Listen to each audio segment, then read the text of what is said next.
जय माँ शमशान काली, जय माँ कामाख्या।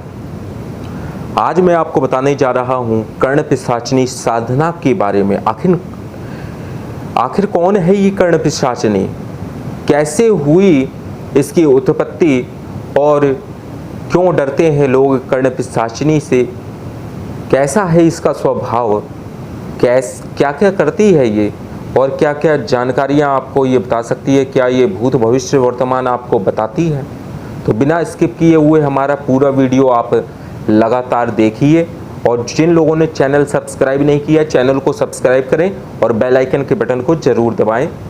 वीडियो को लाइक करें और कमेंट में ये ज़रूर लिखें कि आपको वीडियो कैसा लगा है। अब प्रारंभ करते हैं। कर्ण पिशाचिनी क्या है?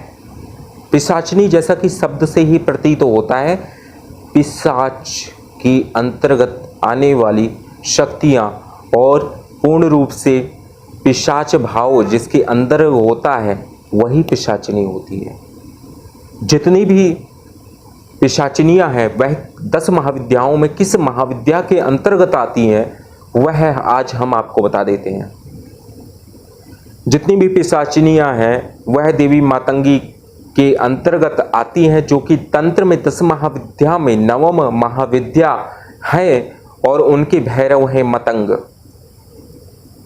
तो मतंगेश्वर भैरव की जो शक्ति है वह मातंगी है। देवी ने ऋषि के शाप के कारण यह मातंगी अवतार लिया था और जो नीच जाति के लोग थे, जो एकदम भील और आदिवासी थे, तो उन लोगों को देवी ने पूर्ण रूप से उनके ऊपर कृपा की है, उनको नाना प्रकार के ज्ञान दिया जिससे वो अपना जीवन यापन कर सकें। किसी को कोई कला दी, किसी को, क्योंकि समस्त कलाओं की अधिष्ठात्री, समस्त ज्ञान की अधिष्ठात्री और तांत्रिकों की सरस्वती देवी मातंगी ही हैं। देवी मातंगी मूल रूप से शमशान में रहने वाली देवी है, क्योंकि ऋषि के शाप के आधार पर देवी को शाप दिया गया था, महादेव और पार्वती को, कि आप ऐसी वीराने में चले जाएं जहां पर आपको जो है कोई न आए जाए। तो ऐसा वीराना तो केवल शमशान ही होता है, इसलिए देवी वहां पर आ गई और समस्त देवी देवता उनके दर्शन के लिए भस्म से जो है देवी का उस रूप को देखने के लिए कि शमशान में किस प्रकार से माता पार्वती और शिव जी रहते हैं, ये देखने के लिए वहाँ पर आ गए। मार्कंडेय ऋषि भी वहाँ पर देवी के दर्शनों के लिए पहुँचे थे। तो इस प्रकार ऋषि मार्कंडेय, जिन्होंने सप्तशती का पूरा निर्माण किया है, भगवान शिव की कृपा से मार्कंडेय ऋषि को दीर्घायु का वर प्राप्त हुआ था और वो शिव भक्त हैं, तो अपने इस भगवान के स्वरूप को दर्शन करने के लिए वो शमशान पहुँचे। जितनी भी पिशाचिनियाँ हैं वह सब मातंगी से जुड़ी हुई है, उनकी सहचरियाँ हैं, उनके नीचे कार्य करने वाली शक्तियाँ हैं। उनका स्वभाव पूर्ण रूप से तामसिक है, इसलिए वह पिशाचिनी कहलाती हैं। तामसिक हैं जरूर, लेकिन उनका जो ज्ञान है वह उस तामसिकता के प्रभाव से उन्होंने अपनी सुषुम्ना नाड़ी को जागृत कर लिया है। इसी कारण से वह साधक की भी जब सुषुम्ना नाड़ी जागृत हो जाती है तो उसके मुख से जो भी बात निकलती है वह सत्य होती है। इसी कारण उस पिशाचिनी साधक को त्रिकालदर्शी कहा जाता है। भूत भविष्य वर्तमान का जो ज्ञान है इसी सुषुम्ना नाड़ी के आधार पे ही हमारा त्रिनेत्र जो है, तीसरा नेत्र, वह जागृत होता है। और जिस देवी या देवता के 3 नेत्र हैं उनकी पूजा आराधना करके गुरु मार्गदर्शन के अनुसार अगर आप उनकी पूजा आराधना करेंगे तो आपको पूर्ण रूप से सफलता अर्जित होगी। हमारे माध्यम से आप अगर इन सभी सात्विक देवताओं की साधनाएं भी करते हैं जिनके 3 नेत्र हैं, तो वो भी आपको भूत भविष्य वर्तमान दिखाने में सक्षम है। लेकिन आज हम बात कर रहे हैं कर्ण पिशाचिनी की।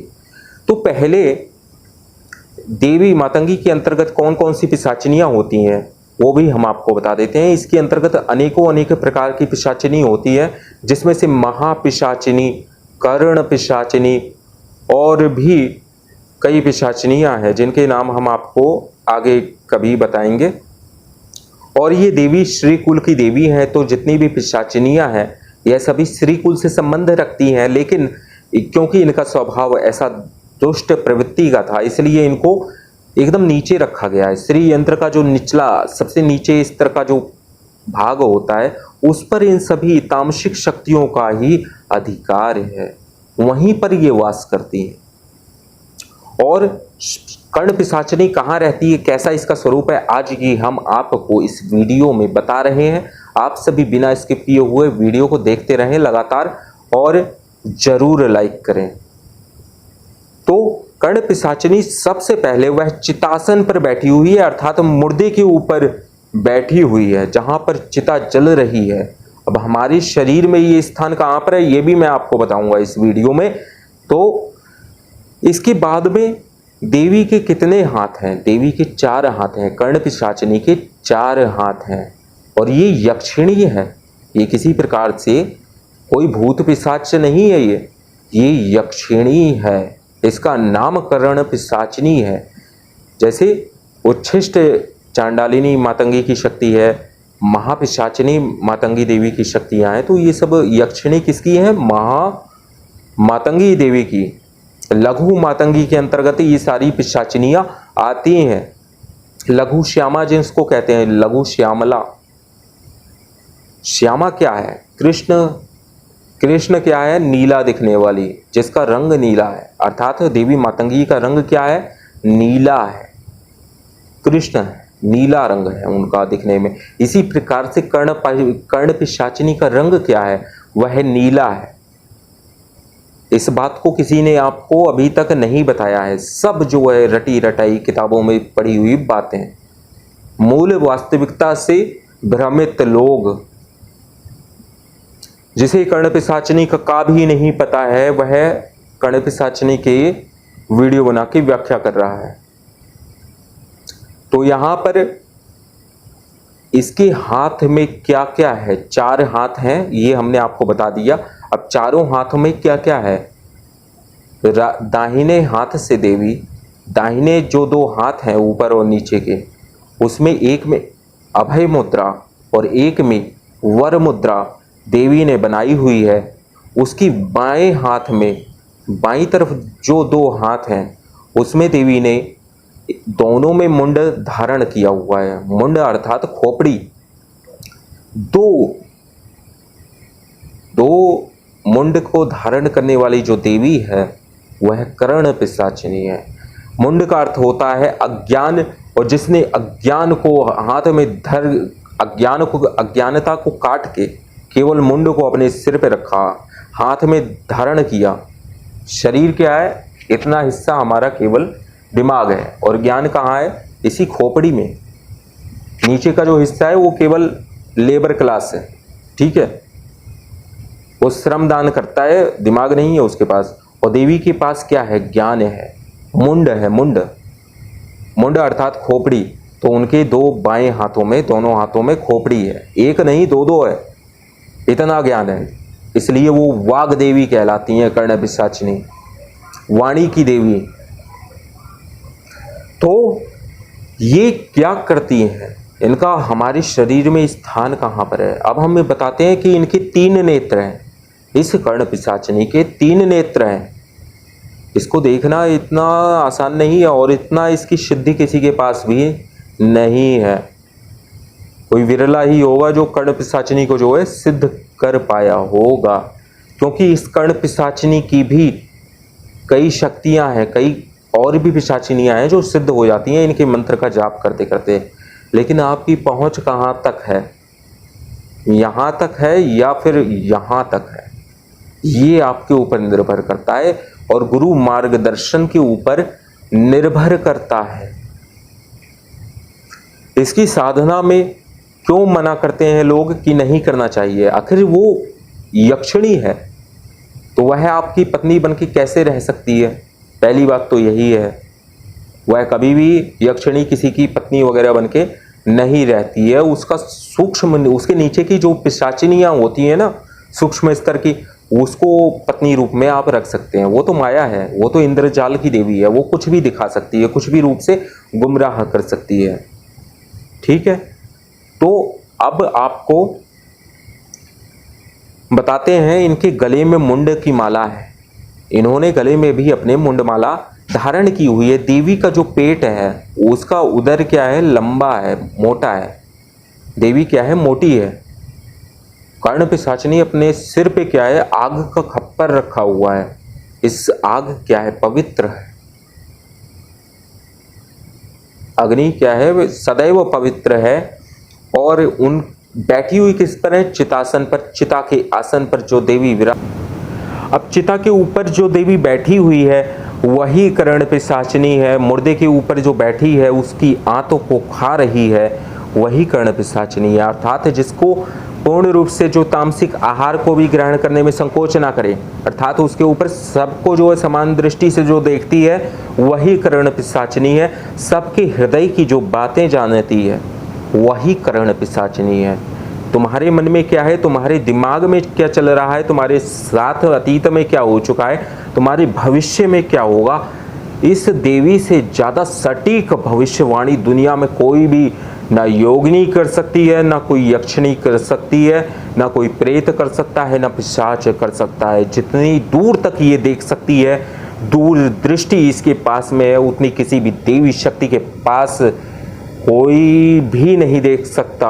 अन्य कोई प्रेत पिशाच इतर योनि की कोई भी शक्ति इतनी दूर तक नहीं देख सकती जितना कर्ण पिशाचिनी भविष्य के आकलन और भविष्य की सत्य घटनाओं को लिख सकती है, बता सकती है बोल करके। कर्ण पिशाचिनी कभी भी लिख के नहीं बताता, कर्ण पिशाचिनी का साधक हमेशा बोल के ही बताता है। वो तो चलते चलते बता सकता है कहीं भी। उसके लिए ये जरूरी नहीं है कि मैं जो है अपने स्थान पे बैठूंगा तभी मेरे को जो है प्रश्न का उत्तर मालूम होगा, या पर्ची पे लिख के दूंगा तभी मेरे को मालूम होगा। ऐसा कुछ नहीं है। कर्ण पिशाचिनी का साधक जो है लाइव टेलीकास्ट के माध्यम से जो है यूएसए में कौन वहां का राष्ट्रपति क्या बात कर रहा है ये तक बता सकता है। ये कर्ण पिशाचिनी है। ठीक है, वो क्या सोच रहा है, उसके दिमाग में क्या प्लानिंग है, ये सब कर्ण पिशाचिनी की शक्तियां हैं। क्योंकि वो महावाग देवी है, उसका कनेक्शन दूरदृष्टि की प्राप्ति अपने साधक को देती है, तो दूर सुनने की भी शक्ति अपने साधक को देती है। इसलिए उसके कानों में जो है वो बोलती रहती है। और साधक के किस चक्र पे कर्ण पिशाचिनी वास करती है इसको भी हम आपको बता देते हैं। यह कर्ण पिशाचिनी अगर आप इष्ट रूप में करेंगे तो ये उठ के अनाहत पे आ जाती है, लेकिन इसका जो मूल स्थान है वो अपने अंदर का शमशान अर्थात मणिपुर चक्र, अग्नि चक्र ही इसका महाशमशान है। क्योंकि ये चितासन पर, आग से जलने वाले आसन पर विराजमान है, इसलिए मणिपुर चक्र पर हमेशा देवी जो है, मणिपुर चक्र क्या है, शमशान है। उस शमशान के ऊपर जो विराजमान है वही कर्ण पिशाचिनी है। इसलिए अनाहत चक्र को इसका मूल स्थान माना जाता है। यहीं पर महापिशाचिनी का भी वास होता है, जो कि श्री आदि कुल कुंडलिनी शक्ति की अधिष्ठात्री देवी है। वही महापिशाचिनी भी उसका दूसरा रूप है, कर्ण पिशाचिनी भी उसका रूप है। तो इस प्रकार से कर्ण पिशाचिनी कानों में बोलने वाली उच्च स्तर की शक्ति है, जो कि साधक के किसी भी व्यक्ति के या देवी देवता के बारे में भी ये बता सकती है। वेद व्यास जो कि चिरंजीवी हैं, महाभारत काल से जुड़े हुए हैं, उन्होंने चारों वेदों को हस्तलिखित करवाया गणेश जी के माध्यम से, और चारों वेदों को गणेश जी अनवरत लिखते चले गए, और उनके कानों में वह पिशाचिनी शक्ति के माध्यम से सारी श्लोक आवाजें आ रही थी, और लिपिबद्ध उसको जो है गणेश जी कर रहे थे। तो अभी भी वेद व्यास जी जीवित हैं। वेद व्यास जी की कृपा प्राप्त करके भी आपको ये शक्ति प्राप्त हो जाती है। उसी प्रकार से कर्ण पिशाचिनी क्या है, हमारे मानसिक लेवल को इतने हाई स्टैंडर्ड पे ले जाती है। हमारी ये जो चेतना है इसको जागृत कर देती है। जब अनाहत चक्र जागृत होता है तो सारे नाद जो है हमको सुनाई देने लगते हैं, किसी की भी मन की बातें हमको सुनाई देने लगती हैं। यही जो है कर्ण पिशाचिनी का बोलना, इसी को कहा जाता है। कर्ण पिशाचिनी किसी भी प्रकार से साधक अगर इसकी शक्ति को नहीं संभाल पाता तभी वह पागल हो जाता है या फिर मूर्खों की तरह क्रियाकलाप करने लग जाता है, क्योंकि ये हाई पावर की ऊर्जा है। अगर किसी को करंट जो है हल्का सा लग जाता है तो भी वो जो है दूर उसको झटका लगता है और एकदम से चिपक ही गया तो वो मर जाता है। ठीक है, तो इसी प्रकार से कर्ण पिशाचिनी में क्या है, जो साधक अपने गुरु मंत्र के को या किसी इष्ट को, भैरव आदि देवता को बहुत अच्छे प्रकार से 2-3 साल तक जप करके सिद्ध किया हुआ है, वही कर्ण पिशाचिनी का साध सकता है। उसी को कर्ण पिशाचिनी की साधना करनी चाहिए, उसी को कर्ण पिशाचिनी अपने गुरु की मार्गदर्शन में करनी चाहिए। गुरु तो कुछ भी कर सकता है, गुरु के सानिध्य में बने रहना ही, उसकी बातों को सुनना ही, उससे लगाव होना ही एक साधक के लक्षण होते हैं, शिष्य के लक्षण होते हैं। गुरु से, वैद्य से और डॉक्टर और वकील से किसी भी प्रकार की बात छिपाई नहीं जाती है, क्योंकि इनसे छिपाओगे तो आपको कोई ज्ञान की प्राप्ति नहीं होगी और ना ही किसी प्रकार की कृपा आपको प्राप्त होगी। तो गुरु का स्थान तो बहुत बड़ा है। तो इस प्रकार से परिपक्व दिमाग का जो व्यक्ति है, दिमाग का परिपक्व होना ये नहीं है, परिपक्व दिमाग का होना ये है कि आपको इष्ट की कृपा प्राप्त हो गई हो, तभी आप कर्ण पिशाचिनी को संभाल सकते हैं। और कर्ण पिशाचिनी का साधक किसी भी देवी देवता की पूजा कर सकता है साधना के पश्चात। यहाँ तक कि देवी जो है उच्च स्तर की साधनाएं उस साधक को करवाती है, उसके विधि विधान मंत्र आदि स्वयं देवी उसको प्रदान करती है। अब ब्रह्मांड से भी मंत्रों को सुनने की क्षमता कर्ण पिशाचिनी के साधक को प्राप्त हो जाती है, अथवा योग माध्यम से भी अनाहत चक्र की कर्ण पिशाचिनी को जागृत किया जाता है। यह एक विशेष बात है, क्रिया है, जिसका ज्ञान आपको किसी ने नहीं दिया होगा। आज हमने कर्ण पिशाचिनी के विषय में आपको उसका स्वरूप, किसको ये साधना करनी चाहिए, क्या इसकी लाभ है, क्या हानियां हैं, इन सभी के विषय में इस वीडियो में आपको पूर्ण जानकारी प्रदान कर दी है। अब आप सभी जिसको भी ये साधना करनी है वह हमसे व्हाट्सएप पर पहले संपर्क ले करें, मैसेज भेज के समय ले ले, उसके पश्चात आप हमसे बात कर सकते हैं, अथवा आप दोपहर 2 से लेकर शाम 5 बजे तक हमसे बात कर सकते हैं। जय मां शमशान काली, जय मां कामाख्या। अगले अंक में हम आपको अन्य किसी साधना के विषय में जानकारी देंगे।